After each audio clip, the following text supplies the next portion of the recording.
So I was wondering, firstly, why are the guys sitting over there? There's a whole bunch of girls. You guys should be sitting right in the middle. Next lecture, all right? So my name's Bill, and one day in February of 2012, I woke up in the morning, a normal day, and I had a numb sensation in my left big toe. No big deal. I went to work, everything was all right. As the day progressed, the numbness kind of went in and out of where it was that it initially sort of started, which was right at the beginning of the toe. It kind of went and came and went and came. I thought nothing of it, continued to do what I did for a living, which is we have a painting business, a maintenance company, and we were climbing ladders and doing things that were potentially dangerous when you're experiencing a stroke. But I didn't know I was experiencing a stroke, so I just went about doing what I do every day. As the day progressed and I got tired, the numbness seemed to be more prevalent, but then it went away. Next morning I woke up and it was a Saturday, so there was no work, went about my stuff, and the numbness had kind of spread to the foot, and I didn't realise that it was that much worse because I was still able to do all the things that I normally did, walk, even run, go to the gym, all the kind of things that we all do on a day-to-day basis. So on the Wednesday, I beg your pardon, on the next day, the third day, I went to the gym and actually did 5 kilometers, and I did some weights. I did all the things that I normally would have done. I didn't feel any different, except when I was running on the treadmill, my foot wasn't landing in the spot that I really wanted it to land, and I had to really focus and make sure that I was putting it in the right position. Again, I didn't think anything of it, no big deal. Just a numb foot, right? The next morning, the numbness had spread, so this is a Monday now, the numbness had spread to just below the knee. And by now I was getting concerned, but more about my ability to be able to carry out my work rather than what potentially could be happening to me. So I rang my chiropractor and I said to him, you need to check my back out. I reckon I've done something to my back and I need you to sort it out so I can get back to work, climb ladders, do all the things that I normally do.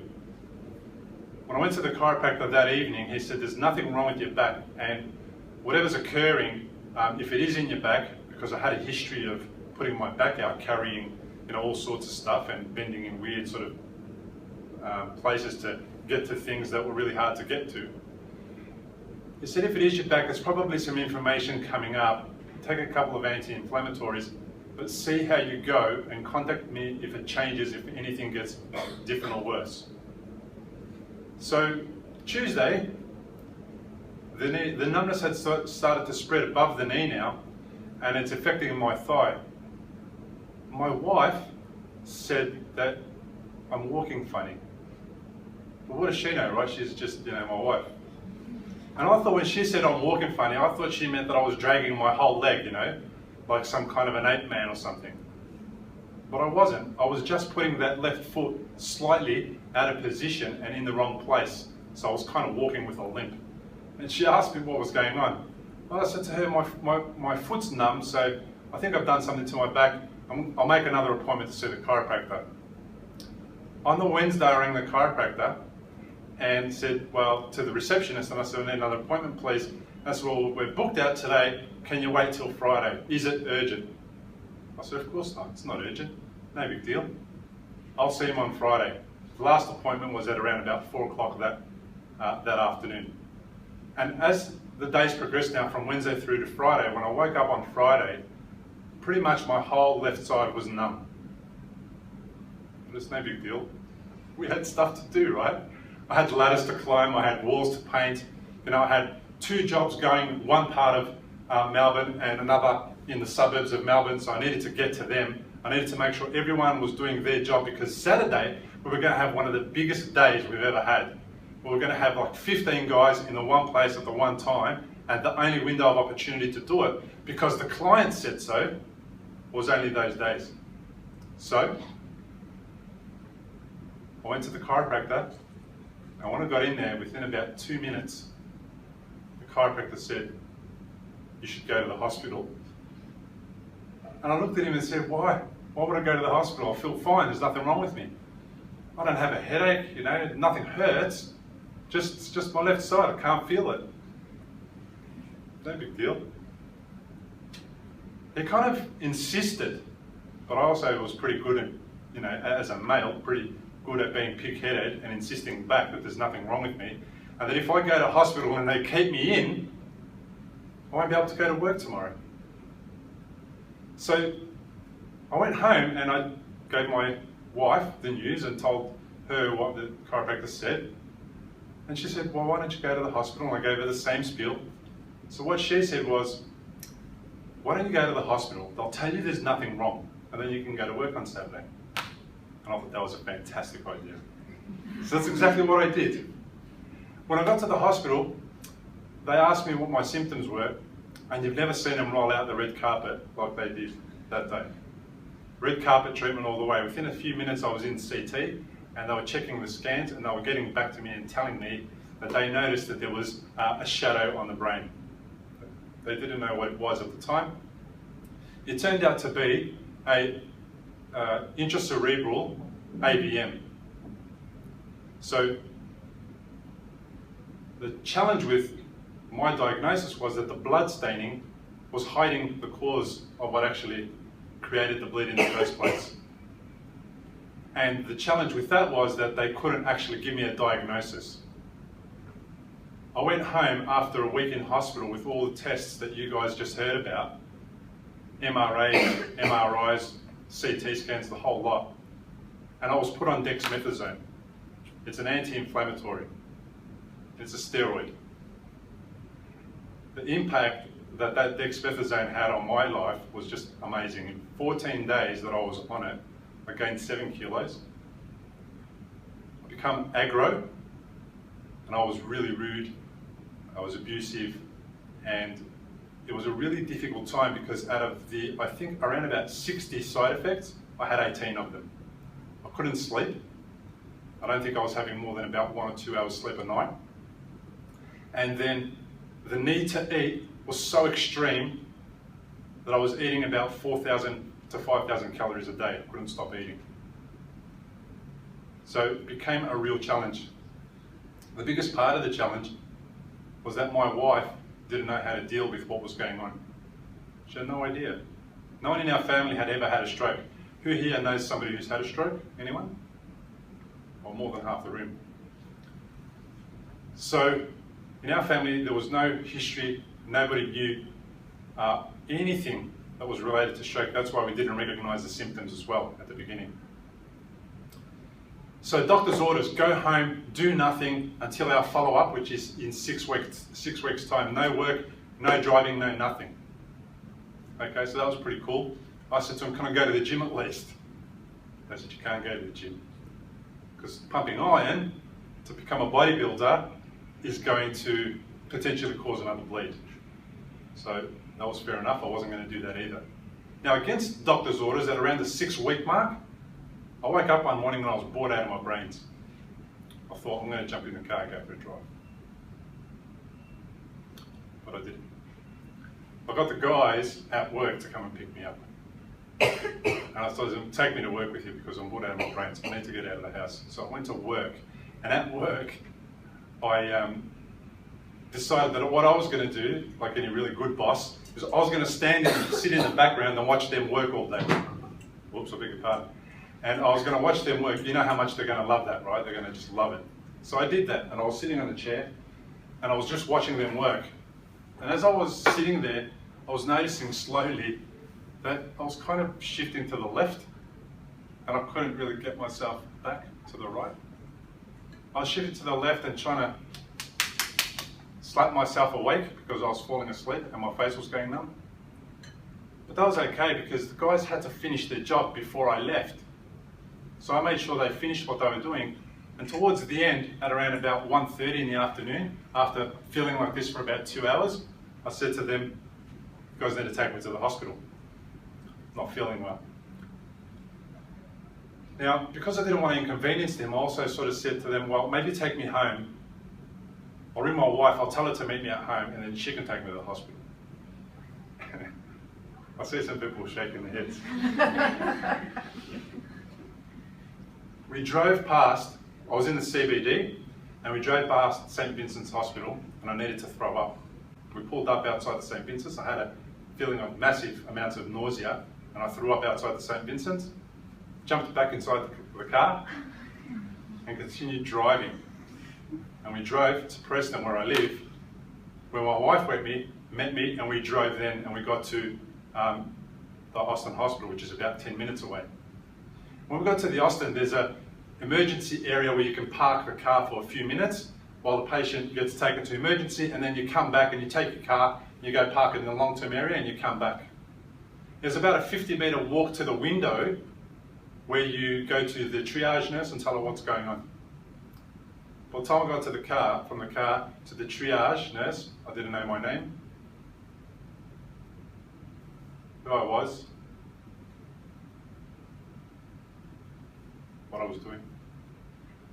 It chokes me up talking about it. It's scary.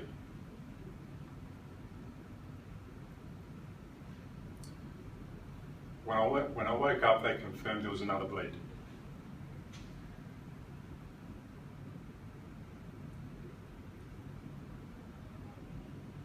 And this time, in the same spot, but the blood staining was about the size of a golf ball. So in the recovery, which took about 18 months, I found it initially difficult to talk, to remember. I couldn't go back to work. I was really emotional. And it just doesn't go away. So patients, when you come across patients in a stroke ward, will often be seriously emotional. And it's not necessarily because of the bad experience they've had, it's just something happens in the brain that adds to that, seriousness of the situation. And I'm finding that the majority of my job now is keeping my family, at bay, and keeping them sort of, their fears allayed so that they're not too concerned about what's going on with me. So it took about 18 months and everything was going really well. And I got to the point where I was even riding my bike. The first opportunity that I had to ride my bike was almost on the 2-year, it was almost now on the 3-year mark. And it was in November last year. I jumped on the bike, it felt really great. And the next morning, so November last year the next morning, on a Monday, I was going to a meeting in the city again. And on the way there, it was 9 o'clock in the morning and my hand was feeling like it was sunburnt. I hadn't been to the beach. So looking at my hand, trying to work out where the sun is coming and shining into the car. And I was wondering what was going on. I had a bit of a suspicion this time, but I wasn't certain. So I parked the car, I got out, and as I got out, I noticed that my leg was having the same sensation. And jumped back in the car and drove myself to the Royal Melbourne. On the way to the Royal Melbourne, I couldn't really remember how to get there. I just knew that I had to get there. When I got there, they said to me, "Why didn't you call an ambulance?" Because when you're experiencing a stroke, you're out of your mind. You don't know to call an ambulance. I had a GPS, but I didn't know where I was. I couldn't look at it and say, I'm in this particular location, so I didn't know where to call the ambulance to. When I got to the Royal Melbourne, this is the funny part, guys. When I got to the Royal Melbourne, I got to reception, and I said to the people at reception desk at emergency, I said to them, "I'm experiencing a hemorrhagic stroke. Get me inside now." And the lady who looked at me thought I was on, what do you reckon, what kind of drugs do you reckon she thought I was on? So within about 30 seconds of me telling her that and her bringing up my details on the system, they discovered, that I had previous history, and again, the red carpet treatment. On a bed, straight into CT, and this time, the radiography rooms, which is normally 1 or 2 people turning up to have a bit of a look and do the scans, was full. There was about 15 people in there. And I was kind of like, come and check out this guy who walked in saying that he's having a stroke. So they discovered that the blood, that the vessel had previously burst again. And a little while later, I was seen by my neurologist, and she said, this time we have to go in. Up until now, I was able to convince her that she didn't need to go in, because the likelihood of that bleed occurring a third time was, the most rare situation. So this time she said, we have to go in, are you okay with that? And I was really okay with it. I wanted it over and done with. I wanted her to resolve it for me. And on the 27th of November, I was in surgery where they did a craniotomy and went in and removed the AVM that caused the issues that I've been experiencing the last 3 years. When I woke up, I had proprioception issues, and I couldn't walk. The left leg didn't know where it was in the world, so I couldn't walk. It didn't register. One of the nurses came up to me and said, I said to her, I beg your pardon, she asked me whether I had been to the loo since surgery, which I hadn't been. And she said to me, well, get up so I can take you. And God bless her, she was about that big, and she thought that she was going to help me go to the loo. As soon as I put my right foot, because I got out on the right side as well, as soon as I put my right foot on the ground, bang, I ended up on the ground. And I was in hospital for about a week, where I started some small amounts of rehab using the harnesses from the ceiling to get my ability to walk back. I was then admitted to the Royal Park campus of the Royal Melbourne Hospital, where I did 3 weeks of rehab to retrain the leg using neuroplasticity to tell the brain where it's at, so that I can get on my feet, become upright, and then get my hand movements back and achieve some sort of version of being normal, or my version of it anyhow. So I was released from hospital about 4 days before Christmas last year. And I came home and I did nothing much for a month. And I've just recently started to get back on my feet and feel like the fatigue that we often experience as stroke patients is sort of starting to alleviate in a way, and I'm being able to get more done as the day progresses. One of the biggest challenges that I faced, though, was the uncertainty of what it was that happened to me. And one thing I want to make you guys aware of is that an AVM, in the way that I was described it is by my neurosurgeon, was that it's a bleed that occurred within a lesion which is within the brain. So for 2.5 years, they didn't actually tell me that I had a stroke, even though the World Stroke Organization, the National Stroke Foundation, and all these other organizations say that it is. They never did.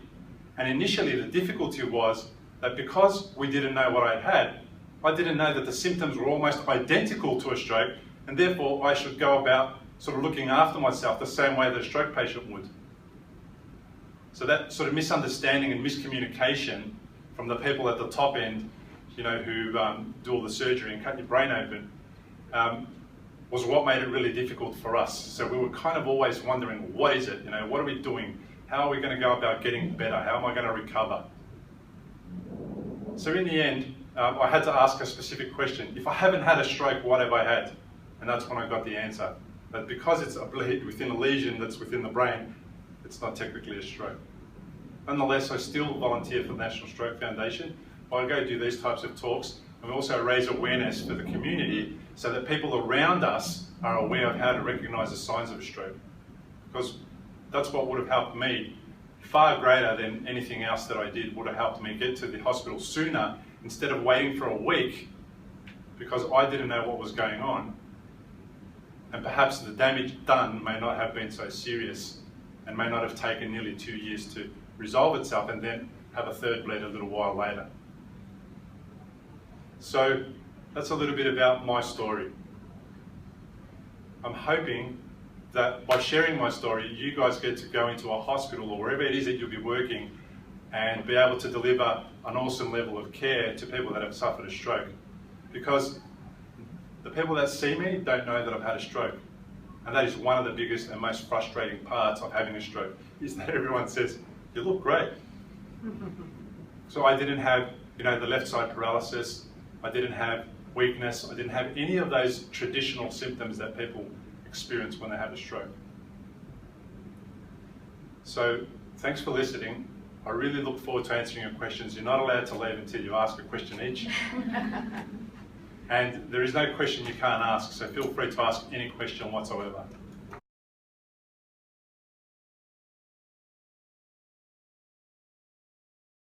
So currently I'm experiencing left side tightness. So because the limbs don't know where they are, the body overcompensates to keep me on my feet and from falling to the left. So it's kind of like I've been to the gym, that feeling that you get after a long walk or a run or some exercise. The next couple of days where everything's really tight and tender, it's kind of like that permanently. I also get, because of that, when I get really tired, I end up getting wobbly on my feet, and I'll find myself sometimes knocking into the door frames at home. And when I get out of bed in the morning, I've really got to look down and make sure that my leg is on the ground before I stand up, so I don't damage my ankle or have a fall. Is it still numb? It's still numb. There is feeling there. It's altered though. It feels like you've been sitting on your leg. You know, sometimes we cross our legs and we sit on our leg, go to get up. It feels like that the whole way up, and it's permanent. It doesn't alter. There's signs that it's getting better, where the tips of the fingers have come back and feel like this hand, but we're talking about just the tips, just really right at the top of the finger.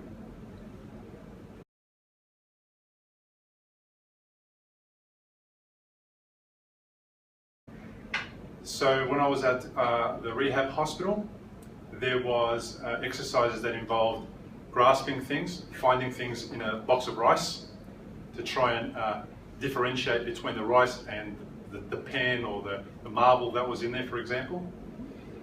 There was walking exercises, walking on a straight line, crossing my legs over and walking sort of like a crab, for example, yeah, like the scissors. There was walking up and down stairs, and there was some strengthening exercises by lying flat and doing some yoga kind of movements, you know, raising the leg and putting it down, and just trying to get the leg to go into what you would call the normal sort of movement, rather than a very wobbly, very sort of all over the place movement.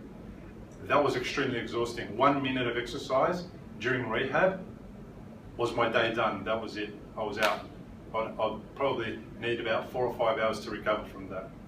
So it was a really slow process.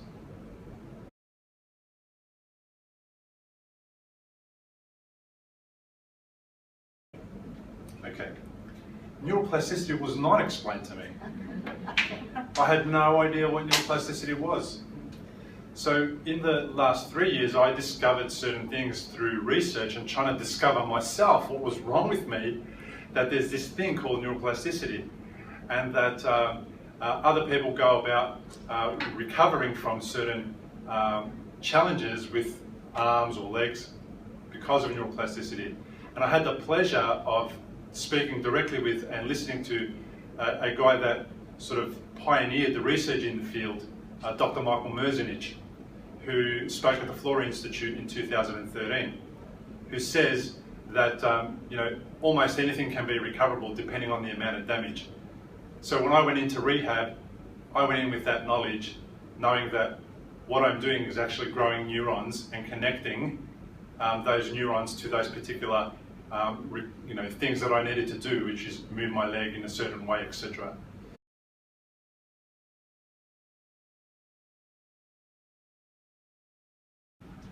Well, let me just say that you are one of the most perceptive people I've ever come across in my life, and you should be congratulated for that. And the fact that you picked up the differences in my hands from one side to the other is amazing, because nobody ever has. Not the doctors, not the nurses, not anybody. And I had to tell them that my left hand feels bloody cold.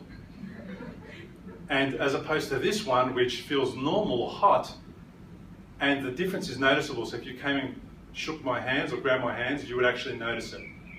So yes, I do experience it in the whole left side. So in summer, it's a nightmare. You don't know whether to put a jumper on or take it off. Yeah, I haven't experienced winter yet, but I've got a feeling that the cold is going to make it a little bit harder for me because it hurts more. And when we were doing the tests in rehab to see where everything was at, they were using ice, and the ice was really, really burning, as opposed to just, you know, cooling the hand down and making it feel good on this side. Was really sensitive to ice. Yeah, and one of the challenges that I have is making a cup of tea. I'll pick up a cup of tea with my left hand, and I'll have to almost burn myself before I realise that it's too hot and I need to put it down, if I don't drop it. Yeah, but we Michael Jackson, one glove. Yes, I can. Yes, yeah, I considered doing the Michael Jackson one glove thing, but my brother used to think I was brainless beforehand. If you saw me doing that, yeah, you might go down that path again.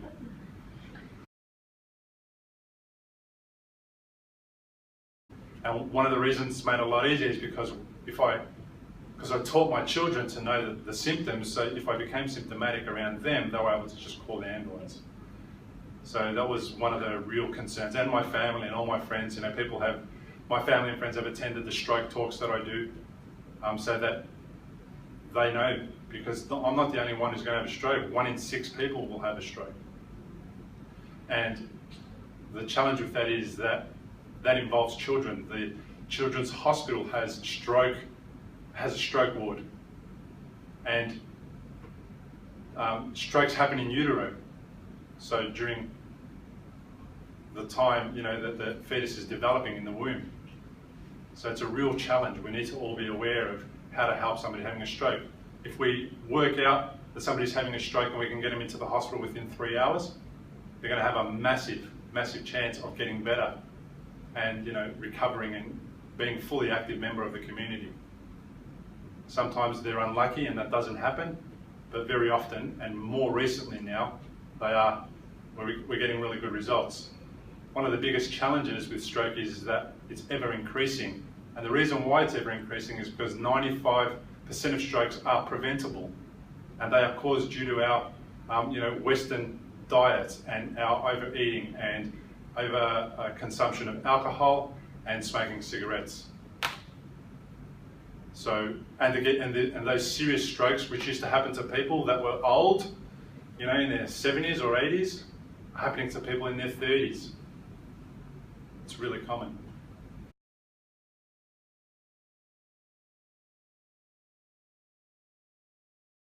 Very good question. Not particularly. And I discovered why towards the end of my rehab. And the reason why they were not in tune with what I was hoping to achieve in rehab was because of the lack of funding to rehabilitate people like me who don't appear to need too much rehabilitation. So although I've got these left side issues, I am capable of going home, going to the toilet, having a shower and making a meal, and climbing up the 4 steps that it takes to get into my front door and out again. And the lovely ladies who were taking me through the rehab process, so the occupational therapist, told me at the end that you're good enough to go home. We realise that you are perhaps still have some other issues that you need to resolve. Nonetheless, there are people that are worse than you and need to be here, and you can't necessarily be here in the state that you're in because you are capable of being somewhat independent when you go home. And you have family and friends around you that can support you if you have a bad day and you can't get up and about. So no, they weren't in line. Nonetheless, they did help me walk again. So I suppose that was the most important goal for me, walking again. And we achieved that outcome. So for that, I'm ever grateful. And I'm glad for somebody who needs the position more than me to be there.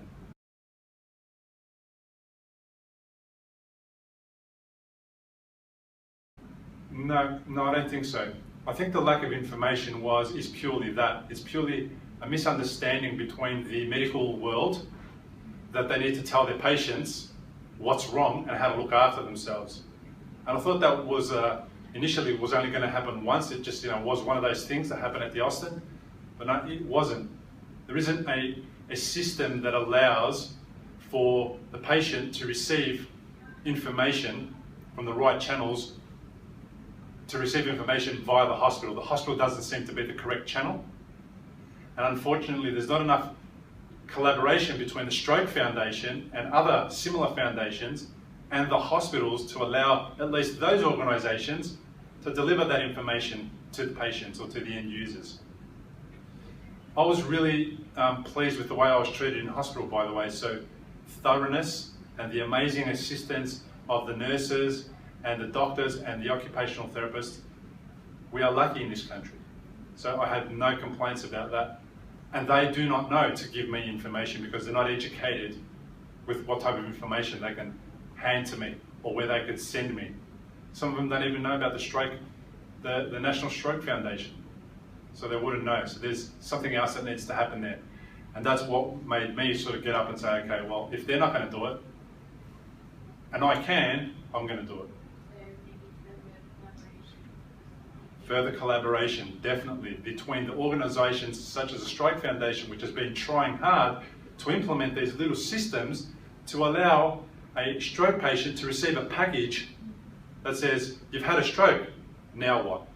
You know, here it is, have a read or give it to a carer and begin that inquiry as to what they can do now. There's none of that happening, it needs to happen more. I imagine that for other diseases it's the same. I might just, there's one other question that I had, Bill, and just wondering, we will need to wrap up in a couple of minutes, but just wondering if you might be able to comment on your experience of being assessed, maybe even particularly by occupational therapists. The students this week are focusing on assessing an upper limb in terms of its function. I'm just wondering, in the state you were in, perhaps after that third event, what happened around the assessment, and would there have been anything the OT could have done to make that assessment process easier for you? My assessment was pretty good. Can you walk? No. Can you feel anything? No. So what it was a lot of repetition actually, and I think one of the most important things was that I was fortunate my OTs were really switched on in that they were asking questions about how I was feeling and whether I was up to a particular task often, very often. So within a couple of seconds of me doing an exercise, how are you feeling? What are you noticing? Can you do it? Does it hurt? So I was getting a lot of sort of inquiry as to how I was going through that particular process. So it was more about managing my needs rather than their outcomes, which was we need to get this guy walking, we need to get feeling back, and so on. So that part of the process was really gentle, and it was in line with my well-being, rather than necessarily the outcomes of what it is that I'm going to be hoping to achieve, which was to walk. So I felt that my well-being was really sort of taken care of. I felt that I was in really good hands, and that I was being treated with respect, and that telling them that I can't do a simple exercise that for most of us, lifting our hand up and down is easy to do. I felt that it was okay for me to tell them that I couldn't do that. I wasn't going to be judged, labelled as lazy or any of those things. It really was a gentle process. So my experience was really pleasant, and I think it just comes from just making it about the patient, not about your outcomes. Thanks, Bill. I think just finally I might see if there are any questions in Sydney. Is there anything that, as a final point, anyone wanted to ask Bill? Hi, Liana. No, I don't think we have any questions. I suppose a comment more from me. Bill, thank you. That was an amazing presentation. And I suppose a really good reminder for us as occupational therapists to be very soon of the importance of being client-centred and collaborating with our clients and explaining what we're talking and thinking about and why we're doing things. So thank you, Bill. My pleasure. So just finally, please join me in thanking Bill for being so generous with us.